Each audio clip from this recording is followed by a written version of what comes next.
A prophet made a false prophecy and instantly regretted it. This is from our friends over at Youth Group Chronicles. I love their Instagram. We've had them on the channel, and I'm going to be doing something with them soon. Let's turn the audio on, and let's jump into this.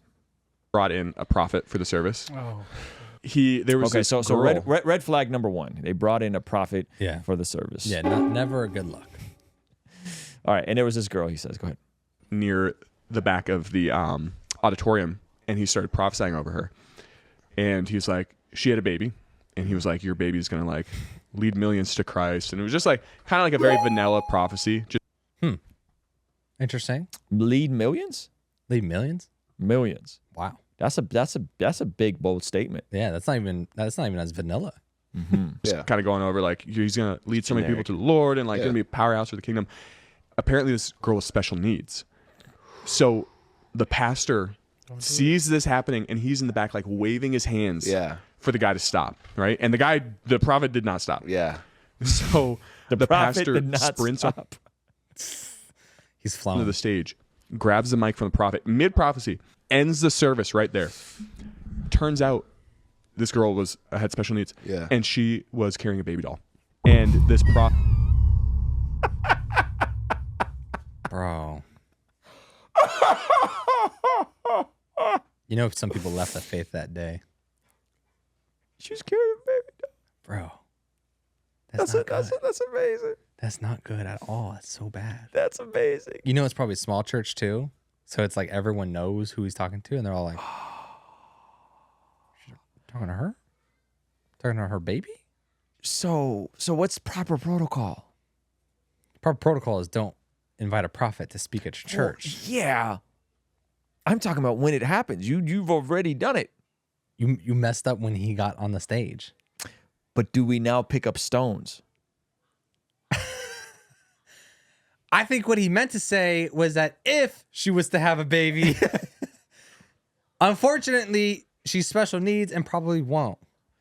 Yeah, that's crazy. prophet was prophesying over the baby doll.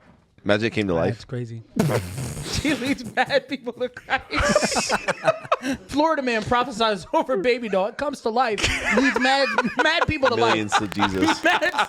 Anytime you bring in anybody that has the title prophet before their name, to me, probably asking for trouble. Now, that doesn't mean I don't believe in prophetic words of knowledge and gifts of knowledge and people operating. I just think when someone's trying to claim that title, it's just confusing and just icky. What do you think about expected prophecy? Like, oh, let's bring a prophet on stage.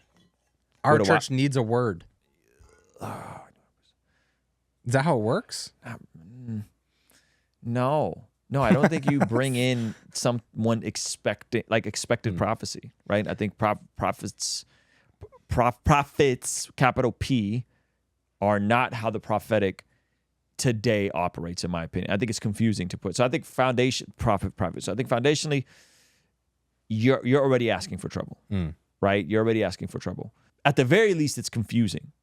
Because when someone is saying, I am a prophet, people are thinking they mean they are a prophet, like Elijah is a prophet, or Jonah. Or Jonah. Well, Jonah was Jonah a prophet? I guess Jonah was a prophet, yeah. Or wasn't a good one. Isaiah, right? Chill. And so I think the prophetic gifting is a little different today. And so I think foundationally, you're already asking for trouble. I think too, if you're already there, you do what that dude did. You get him off the stage, take the microphone away immediately. But 3, does this, because again, now we're dealing with the complications of, is a prophet someone that gets it 100% right? Is he speaking on thus says it the Lord? Or is he like, man, I'm feeling in the unction of my spirit, right? There's a whole other conversation. You can see the guys from Remnant Radio cover it a lot in terms of like the prophetic gifts, and sometimes they're not thus says it the Lord. Sometimes they're like, hey, I'm sensing this in my spirit, right? And so that's a kind of like a different category. But if someone is getting it that wrong, I would venture off to say, and they just did, by the way, the Remnant Radio guys, they just did a really good recap of every year they do a recap of all the prophetic words from the previous years. Oh no. Yeah, it's good. And they do the recap of the prophetic words from the previous year, and they say like, well, did this one seem like it came to pass? It did not seem like it. So they kind of do like this prophecy review. Yeah. And so I've heard them say, folks who just completely get it wrong like that, a lot of times they'll be like, yeah, they need to be up for church discipline. Like they need to be disciplined by their local church and by their elders. So I think there is a time and a place where a person who's operating with the title of prophet that's getting it that wrong may need to be disciplined by his elders and sat down. Yeah. And you know what I mean? That's pretty bad. Yeah, it's pretty bad. The sad part is that there's probably some 17-year-old with like jet black hair, dabbles in a little too much cosmic skeptic in his free time. That's like, I'm done. You know what I'm saying? Like, think about the guy that's like barely there. He's like, oh man, I'll give it a shot, or my parents want me to come, so I'll come. And then there's like, is he saying the special needs girl's baby doll is gonna lead millions to Christ? Like, all right, I'm done with your pseudo faith and your emotionalism. Yeah. Psychosis. Yeah. So that's a good point. I think these sorts of things can definitely hurt people in that regard. And so I think it's just, in my opinion, just better to probably avoid these sorts of titles and labels. But yeah, I'd be curious. I want to know what you guys think about this. What would you have done in that situation? Is it like you stone him? Is he up for church discipline? Is he kicked out? Because that's some people would say the standard, like more of my cessationist brothers and sisters would say the standard is like pass or fail for a prophet, right? And so when you say stone, what do you mean? Like pass or fail, and if you fail, you get stoned. Like that's how they view those passages in old scripture. And how do you get stoned nowadays? Kill the dude. Like they're saying that's the standard for the Old Testament. That's disputed. Like that's disputed on if that was actually the standard for the Old Testament, but there are people that believe that. We're not actually saying go and kill the false prophet. I'm not saying kill the dude. Duh. I'm not saying that. I'm saying the modern equivalent? If you come from that paradigm, of more of a cessationist point of view, is that what you expect? Like, do you take it that seriously when someone speaks a prophetic word and gets it that wrong? Yeah, excommunication essentially. Excommunication.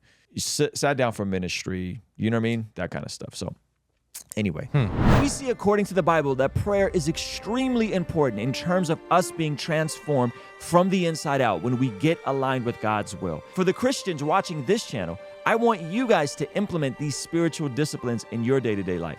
And the only way I've been able to do this consistently is through writing down my prayers in a prayer journal that does a few things. One, it allows me to reflect and come to God humbly and ask him to move on my behalf. And two, it allows me to document my prayers, which ultimately help me remember the very things that I was praying for and see the hand of God tangibly in my life when he answers them. So I would urge you, consider writing down your prayers. It could be in a blank notebook. It could even be on your phone. Or you could check out the one I personally designed and used for my own quiet time and spiritual discipline that I think will be a huge blessing. It's the exact structure and system that I've used for years to pray and be more consistent in my spiritual disciplines. You can pick yours up today by clicking the link in the pinned comment below. All right, I'll see you over there. Peace.